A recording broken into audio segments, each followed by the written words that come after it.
Most people run away from a crime scene, but Amara Livingston ran toward it. She thought she was just saving a dying man in the snow. She didn't realize she was stitching up the heart of the city's most feared Korean Mafia syndicate. What happens when the man you save from the brink of death turns out to be the same man who controls the shadows of your city? Amara didn't want a reward, but Han Do-yeon doesn't believe in free favors. Today, we're looking at a story of a nurse who stayed human in a world of monsters, and the boss who realized that a single act of mercy is more powerful than a bullet. If you've ever wondered if one good deed could change your life forever, stay with us. You'll want to see how this debt gets paid. The wind off Lake Michigan didn't just blow that night. It felt like a physical weight, pushing against Amara as she finished a grueling double shift. Her short, curly hair was tucked under a beanie, and her dark winter jacket was zipped to her chin. She was 32, exhausted, and her mind was already in her small apartment, miles away from the trauma ward. She was taking a shortcut to the bus stop through an alley when she saw the contrast. Bright, arterial crimson against the pristine Chicago snow. In the shadows, a man in a sharp black suit was slumped against a dumpster. He wasn't a boss at that moment.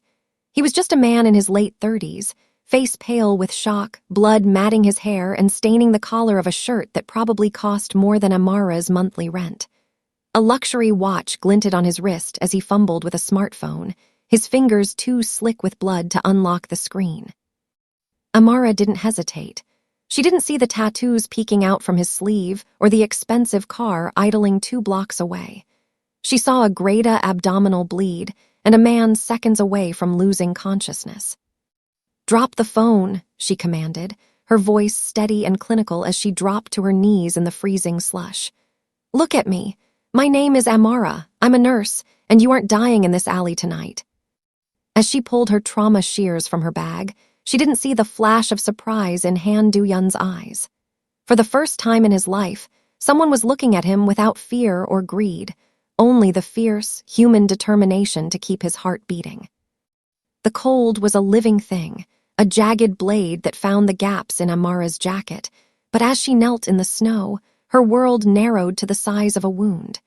She didn't think about the bus she was missing or the danger of a dark alley in the South Side. She only thought about the rhythm of the man's failing breath. "Stay with me," she whispered, more of a command than a plea. With steady fingers, she ripped open a pack of sterile gauze. She pressed her weight into his side, her knees sinking into the freezing slush. Han Do-yeon looked up at her through a haze of silver-gray pain. In his world, when a stranger approached you while you were bleeding, they were there to twist the knife. His hand, heavy and trembling, reached out to grab her wrist, not to thank her, but to stop the strike he was sure was coming. His grip was weak, his fingers slick with his own heat, but his eyes were sharp, searching her face for the glint of steel or the coldness of an assassin. He found neither. Amara didn't flinch at his touch. She didn't even look at his face at first. She was too busy tracking the flow of blood. "You're fighting me, and that's making it worse," she said, her voice a calm, low melody against the howling wind. "I need you to let go. I need both hands to stop this bleed." Do-yeon's chest heaved.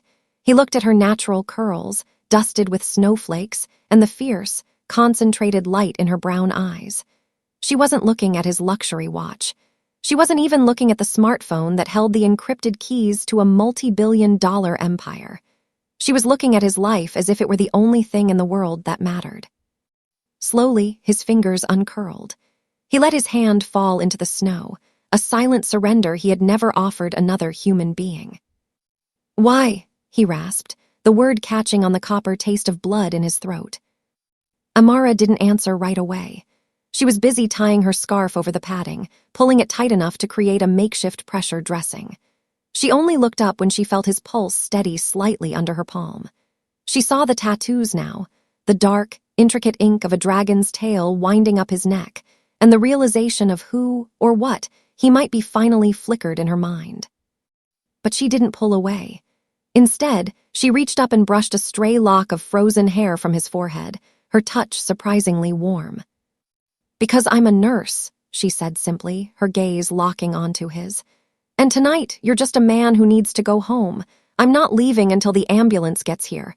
That's my vow to you. Do you understand?" Du-yun watched her, his vision blurring. He had spent his life buying loyalty and commanding fear, yet here was a woman offering him protection for free. As the distant wail of sirens began to cut through the winter air, he felt a strange, terrifying shift in his chest, a wound she couldn't see, and one he wasn't sure he wanted her to heal. The transition from the frozen alley to the sterile, whitewashed walls of the hospital felt like a fever dream for Han Du-yun. He sat in a private suite, the kind reserved for donors and ghosts, tucked away on a floor that didn't technically exist on the public directory. The jagged wound in his side had been closed by the city's best surgeons, but the memory of the woman in the snow was a stitch they couldn't replicate. He was supposed to be resting, but Du-yun was a man who lived by information. Within 48 hours of waking, he had a file on his bedside table. It contained a name, Amara Livingston, and a shift schedule. He didn't want a confrontation yet. He wanted to understand the anomaly. In his world, kindness was a transaction, and he needed to see if hers had a hidden price tag. Disguised in a simple gray hoodie and a medical mask that hid his recognizable jawline, Du-yun slipped down to the public trauma ward. He stood in the shadows of a vending machine alcove, his side aching with every breath, and waited. He found her near the nurse's station, though she looked different under the harsh fluorescent lights.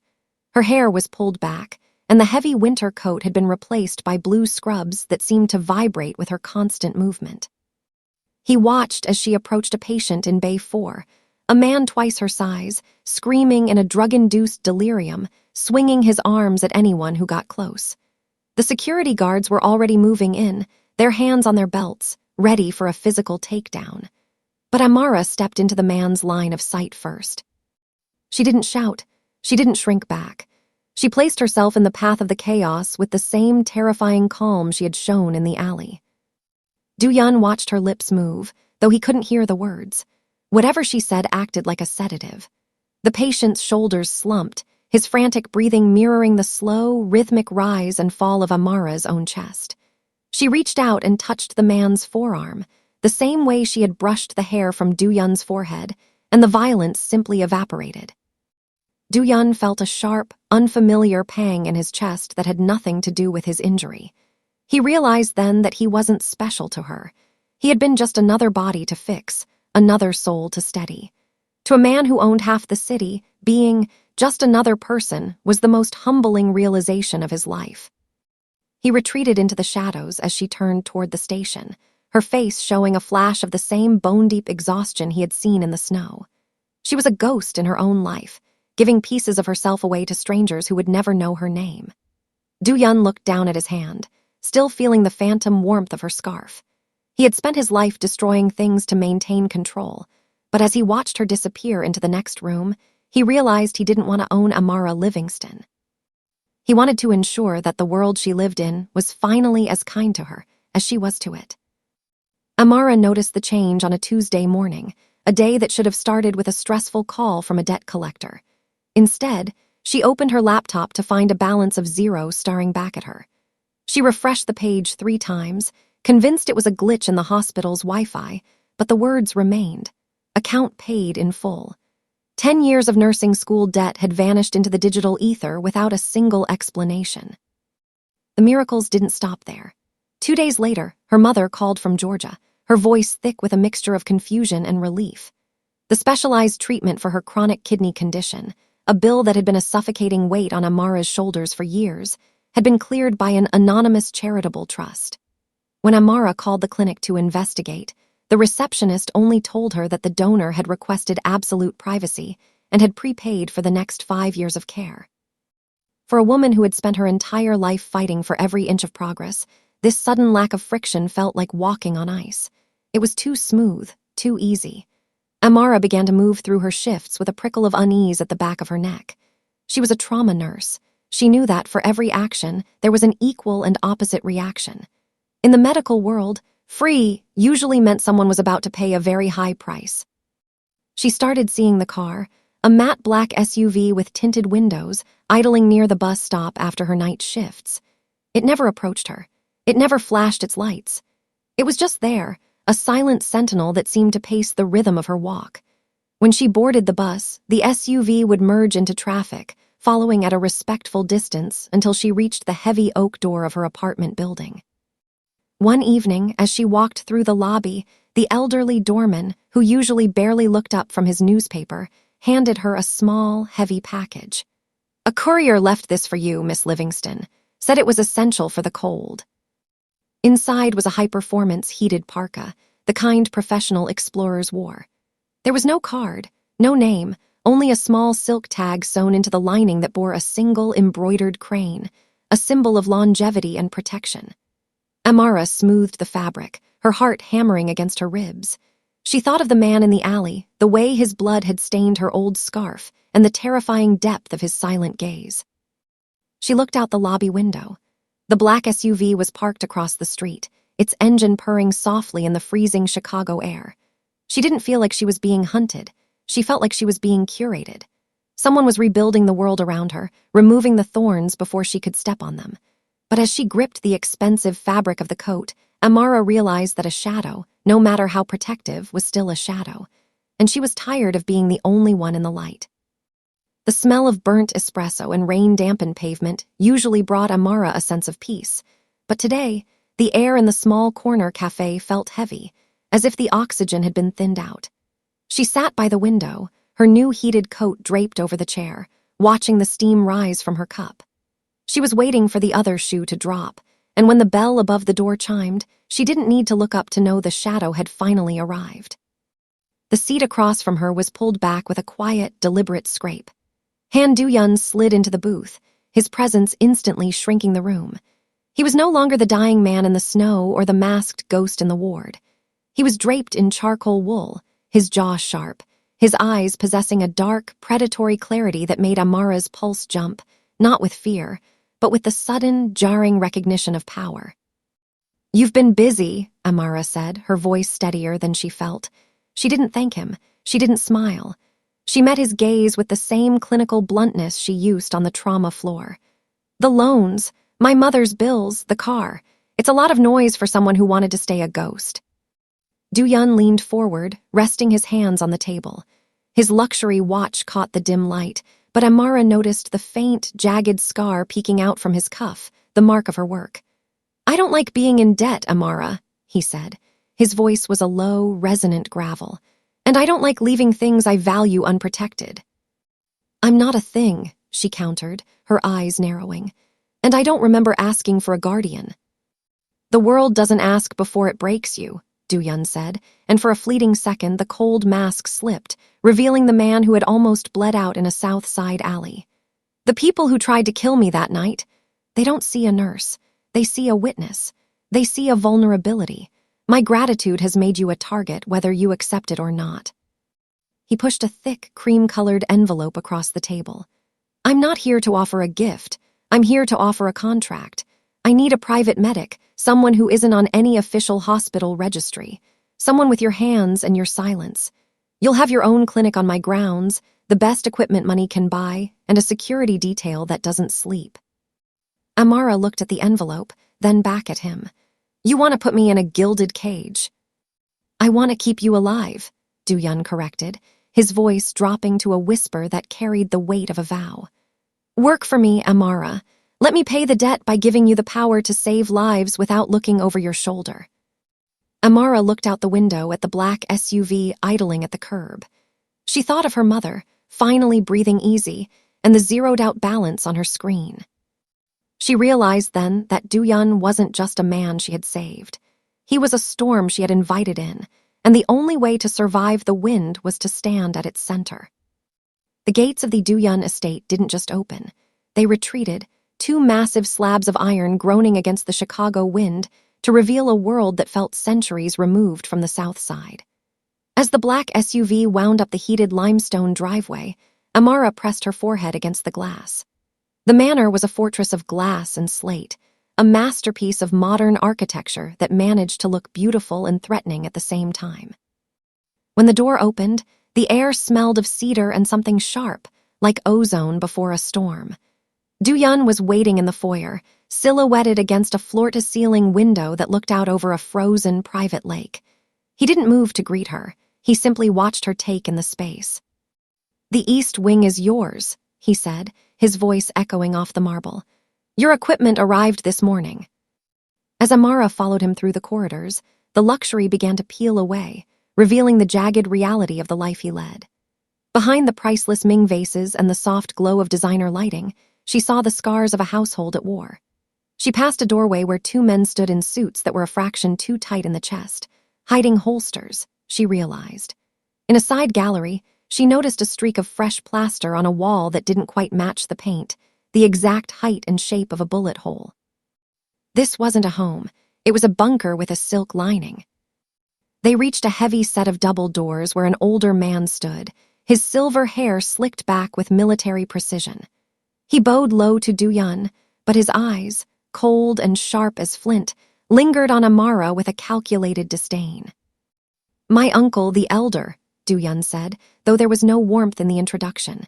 "He handles the traditional side of our affairs." The elder spoke in rapid-fire Korean, his tone a serrated edge. Du-yun didn't flinch, but Amara saw his jaw tighten, the muscle leaping under his skin. She didn't need a translator to understand the subtext. To the family, she was a loose thread in a tapestry of blood and silence. She was the outsider who had seen their king at his weakest, and in this world, weakness was a contagion that had to be cut out. Amara stood her ground, her gaze unblinking as she looked at the elder. She had stared down death in a South Side alley. She wasn't going to be intimidated by a man in a bespoke suit. "I'm here to do a job," she said, her voice cutting through the tension. "Not to join a cult."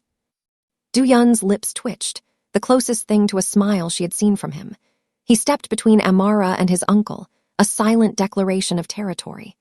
As the elder turned and walked away, his footsteps clicking like a metronome, Amara realized the magnitude of the cage she had entered. Du-yun wasn't just the master of this house. He was its most valuable prisoner, held captive by a legacy of violence that demanded he be a monster even when he wanted to be a man. The clinical space Amara had occupied in the East Wing was a silent sanctuary of brushed steel and humming monitors, a stark contrast to the heavy, vaulted shadows of the rest of the estate. When Du-yun entered, he moved with a slight hitch in his step that he thought he was hiding. He didn't come with an entourage this time. He was alone, his jacket discarded, his shirt sleeves rolled up to reveal forearms corded with tension and old, faded memories written in ink. "It's just a graze," he said, sitting on the edge of the examination table. He looked out of place against the white paper lining, a titan trying to fit into a sterile box.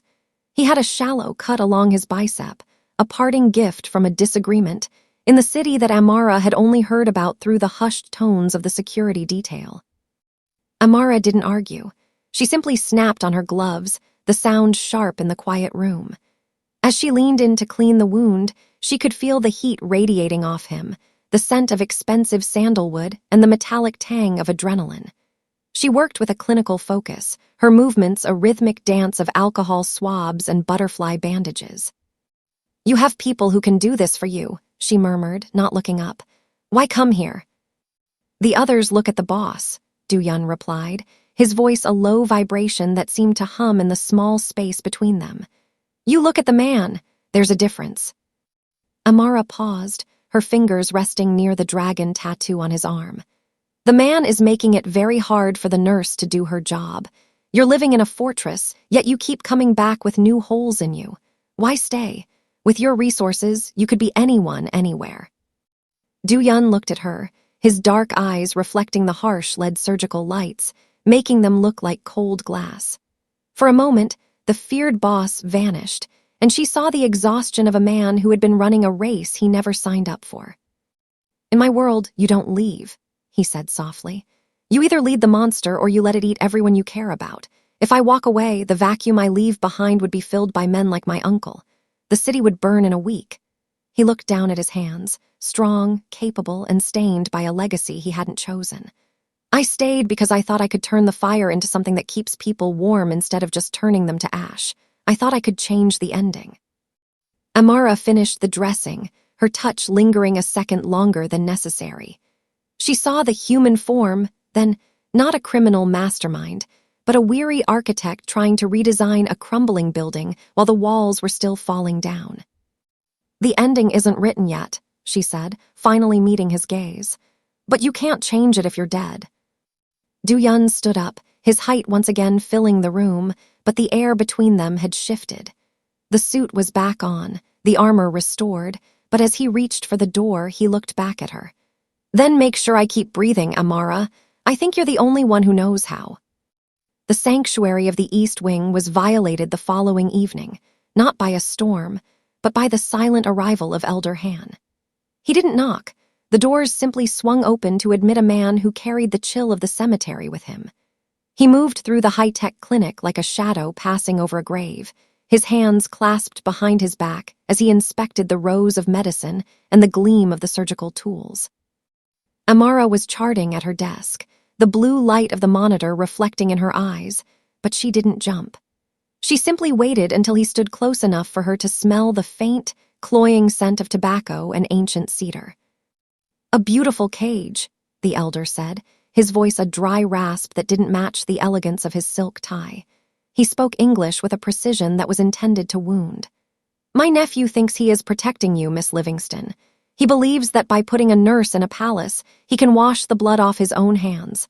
But he is a dreamer, and in our world, dreamers are the first to be buried." Amara stood up slowly, her chair clicking against the floor. She didn't retreat behind the desk. She stepped into his space, her stethoscope still draped around her neck like a symbol of a different kind of authority. "If you're looking for a medical consultation, you're in the wrong wing," she said, her voice flat and unafraid. "If you're here for anything else, you're wasting your time." The elder's eyes narrowed, the skin around them crinkling like parchment. "You are a distraction he cannot afford. A man in his position must be a stone, unfeeling, unmovable. You make him soft. You make him look at the snow and see beauty instead of a place to hide a body." He stepped closer, his voice dropping to a low, lethal hiss. "Go back to your hospital, Amara. Take the money he gave you and disappear. Because if you stay, the next time he finds you in the snow, there won't be a pulse for even someone as talented as you to save." The threat was a physical thing, a cold blade pressed against her throat, but Amara didn't flinch. She thought of the alleyway, the way Du-Yun's blood had seeped into her skin, and the way he had surrendered his hand to hers. She realized that the man standing before her didn't hate her. He feared her. He feared the humanity she represented. "I've spent 10 years working in trauma wards where people die for nothing," Amara said, her gaze locking onto him with a grit that made the elder pause. "I've had knives pulled on me for a dose of morphine and survived nights you couldn't imagine. You think you're the first person to threaten me. You're just the one with the most expensive suit." She leaned in, her voice steady as a heartbeat. "I made a vow to keep him breathing, and unlike the people in this house, when I make a promise, I keep it. Now, get out of my clinic." The elder stared at her for a long beat, the silence in the room stretching until it felt like it would snap. He didn't smile, but a flicker of something, perhaps a dark respect, passed through his eyes before they turned back to ice. He turned on his heel without a word, his silhouette vanishing into the darkened hallway. Amara remained standing, her heart hammering a frantic rhythm, but her hands were perfectly still. She wasn't just his nurse anymore. She was the only wall standing between Du-Yun and the family that wanted to turn him back into a monster. The grand crystal ballroom was a kaleidoscope of shimmering silk and whispered conspiracies, but to Amara, it felt like a minefield paved in gold. She walked beside Du-Yun, her natural curls styled with a sharp elegance that complemented her deep emerald gown. Du-Yun moved with a lethal grace, his hand resting firmly on the small of her back, a gesture that was less about affection and more about a public declaration of territory. To the elite families gathered there, she wasn't just a guest. She was the physical manifestation of the boss's defiance. "Stay close," Du-Yun murmured, his eyes constantly scanning the mezzanine. "In this room, a smile is often just a prelude to a strike." The air was thick with the scent of lilies and expensive champagne, but the tension was a static charge that made the hair on Amara's arms stand up. It happened during the second toast. A waiter dropped a silver tray, the clatter echoing like a gunshot, but the real sound followed a split second later, the muffled, rhythmic thud of suppressed gunfire from the balcony. Chaos erupted with surgical precision. The lights flickered and died, plunging the room into a strobe-lit nightmare of screaming socialites and crashing glass. Du-Yun reacted instantly, throwing his body over Amara's and driving her toward the shelter of a heavy mahogany bar. "Down!" he roared, but as they hit the floor, Amara felt the wetness on his suit jacket. "You're hit," she breathed, her clinical brain overriding the deafening roar of the room. "I'm fine. Stay down," he gritted out, drawing his weapon, but he slumped against the bar, his face draining of color in the dim emergency lighting. Amara didn't stay down. She crawled toward him, her emerald dress tearing against the shattered crystal on the floor. He hadn't just been hit. A stray round had caught him in the upper thigh, severing an artery. The blood was dark, frantic, and pooling fast. Around them, the security detail was engaged in a fierce exchange with shadows on the balcony, the air filling with the smell of cordite and plaster dust. "I need your belt," Amara commanded, her voice a steady, low anchor in the middle of the carnage. "Amara, get out of here," Duyun gasped, his hand trembling as he tried to raise his gun. "Shut up and give me the belt," she snapped, her eyes burning with the same grit she'd shown the elder. She didn't have her kit, her shears, or her sterile field. She had a silk gown and a man dying in her arms. She ripped a long strip of fabric from her hem, using it to pad the wound before cinching his leather belt above the injury. Bulleted wood chips sprayed over them as a stray round hit the bar, but Amara didn't flinch. She leaned her full weight into the pressure point, her knuckles white, her gaze locked onto Duyun's. "Look at me, Duyun. Stay with the light."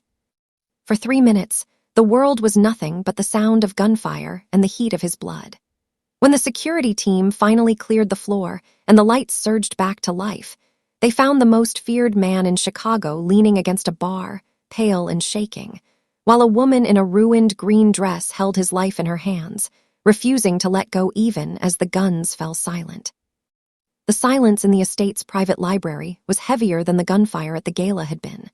Duyun sat in a high-backed leather chair, his leg propped up, his face a landscape of shadows cast by the dying embers in the fireplace. The scent of antiseptic from Amara's fresh bandages competed with the smell of old paper and rain. When he finally spoke, his voice didn't carry the weight of a boss. It carried the hollow resonance of a man who had already accepted his own ending. "There is a plane waiting at a private hangar in O'Hare," he said, not looking at her. "It leaves in 3 hours. It will take you to a small estate in the south of France. New name, new life, and enough wealth to build 10 hospitals if that's what you want. My security will ensure you aren't followed." Amara stood by the window, watching the snow beginning to fall again, mirroring the night they first met. She didn't turn around. "Is that what you want, Duyun? For me to disappear?" "What I want is irrelevant," he snapped, his composure finally fracturing. He looked at her, his dark eyes filled with a desperate, jagged kind of love. "Look at what happened tonight. They targeted you to get to me. My family, my enemies, they are the same thing. They are monsters, Amara, and as long as you are standing next to me, you are in the mouth of the beast. I can't protect you and fight them at the same time." Amara turned then, her movements slow and deliberate. She walked toward him, her footsteps silent on the thick rug. She didn't look at the luxury of the room or the promise of the plane. She looked at the man who was trying to bleed out emotionally so she wouldn't have to see him bleed physically again. "If I get on that plane," she said softly, kneeling beside his chair, "who stays here to make sure you don't turn back into one of them? Who reminds you that you're trying to build something better?" "Amara, please."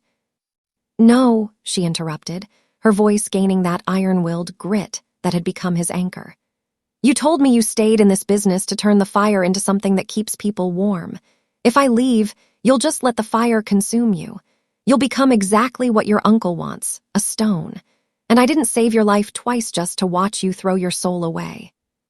She reached out, taking his hand, the same hand that had surrendered to her in the snow. "I'm not a witness and I'm not a victim. I'm the woman who knows where the scars are. I'm staying, Duyun. Not to be protected, but to help you clean this house. We're going to burn the corruption out together, and if we have to face the monsters, we'll do it with our eyes open." Duyun looked at her for a long time, the silence stretching until the fire popped in the hearth. He saw the nurse who had saved a stranger, and the partner who was now saving a king.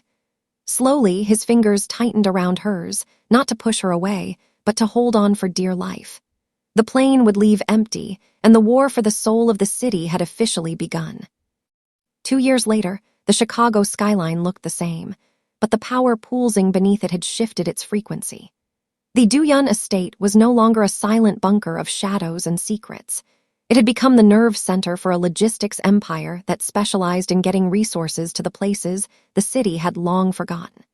The black SUVs were still there, but now they carried medical supplies and engineers instead of men with hollow gazes.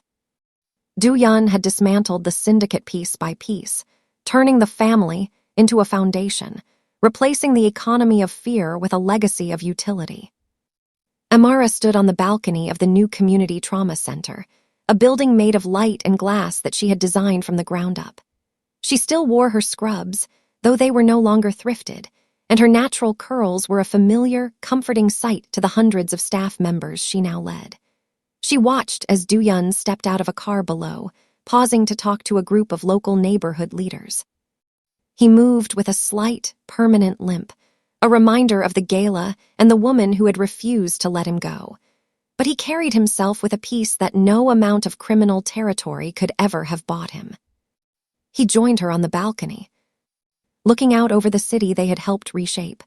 "The elder sent word from his exile," Duyun said, his voice no longer a gravelly threat, but a calm, steady resonance. "He still doesn't understand. He thinks I've surrendered my power." Amara smiled, leaning against the railing. "He doesn't realize that you've finally found it. Real power isn't about how many people are afraid to look you in the eye. It's about how many people can sleep at night because you're looking out for them."